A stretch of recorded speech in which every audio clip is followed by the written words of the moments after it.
Hello दोस्तों, भोजपुरी के trending star Khesari Lal Yadav का फुल वीडियो सॉन्ग रिलीज हो चुका है। जी हाँ दोस्तों, आप लोग सही सुन रहे हैं। भोजपुरी के ट्रेंडिंग स्टार खेसारी लाल यादव का जो कि कल के दिन पोस्टर रिलीज हुआ और कल के ही दिन टीजर रिलीज हो चुका था, तो उसी का फुल वीडियो सॉन्ग रिलीज हो चुका है।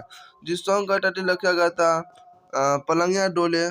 और इस सॉन्ग बहुत बेहतरीन सॉन्ग हुआ है। आप लोग बहुत जाइए बिंदिया फिल्म के यूट्यूब चैनल पे और इसको देखिए।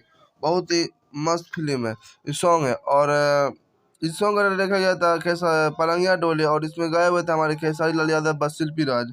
और इसमें सिंगर है, और इसमें सॉन्ग है पलंगिया डोले, और सिंगर है खेसारी यादव और शिल्पी राज। और फेट के रूप में दिखाए हुए हमारे शिवानी यादव, और लिख दिए हुए टुनटुन यादव, और म्यूजिक दिए हुए आर्य शर्मा, और वीडियो एडिटर है परवीन पर।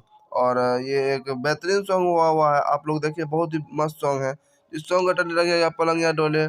और ये एक छोटी सी इन्फॉर्मेशन वीडियो थी। कैसा लगा कमेंट करके जरूर बताइएगा। फिर से मिलते हैं कौन है वीडियो से, तब तक के लिए बाय।